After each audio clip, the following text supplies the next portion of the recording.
Hi, I'm Mike McCormick, live at GBTA Studios here in San Diego, and I'm here with Scott Brennan, Chief Growth Officer and founder of RoomIt by CWT. Scott, welcome. Yeah, thanks, Mike. Thanks for joining me here in the studio. So I would say of all the sectors right now, certainly hotel, or more broadly accommodations, seems to be the part of the industry that everyone's talking about the most. Everything from all the M&A activity, but also about distribution costs, about really just product, really every element of the industry. It really seems to be the one that's garnering the most attention. What are you seeing? Like, what kind of trends are you seeing now in hospitality? Yeah, well, I think you're right. I think change is everywhere in this industry. I'd say the only thing that's remained constant in hospitality is really that you're still paying for a room and a bed. Right. Yeah. Pretty much everything else around it is evolving at a pace I don't think the hospitality industry has probably ever seen in its history.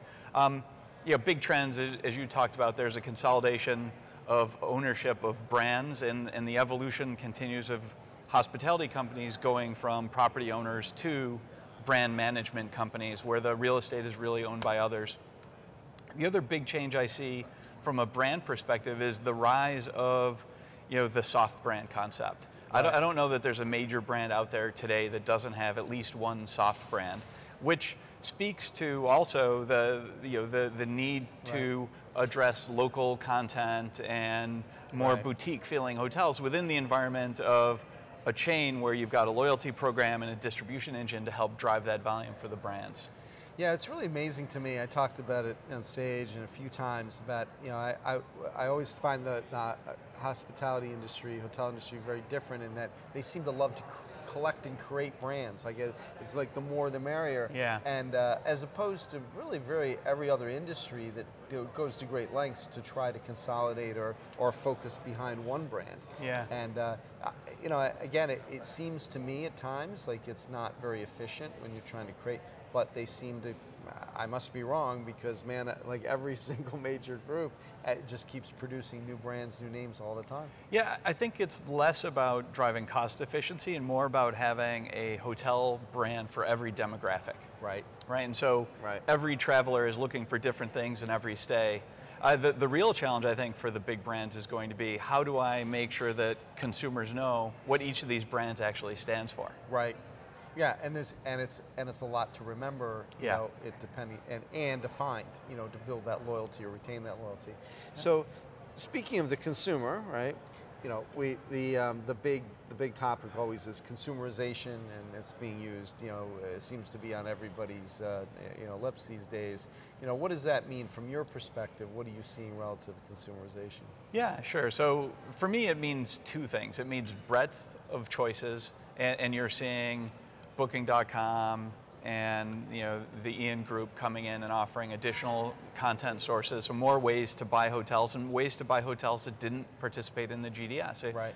At RoomIt, we went from offering hotels in about 34,000 cities to 74,000 cities when we expanded our sources of content. Right. That is a lot more coverage of the globe, in a way that traditionally we wouldn't be able to do.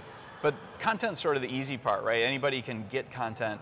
Where I think the consumerization or personalization really comes in is when you start applying, intelligence to how do I decide what hotel makes the most sense for this traveler?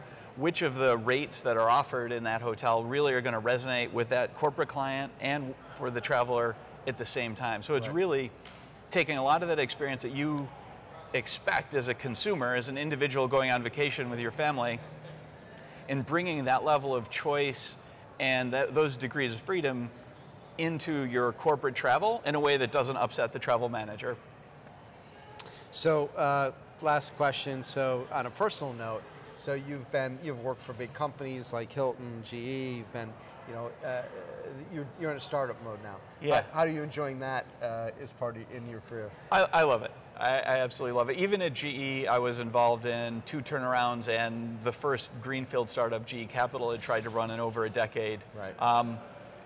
It's exciting. It's fun to build stuff. And then, I was at Hilton, part of the turnaround of that program, the honors program under Blackstone, and then at Rocket Miles, helping to launch that company and eventually selling them to to Booking Holdings now. Right.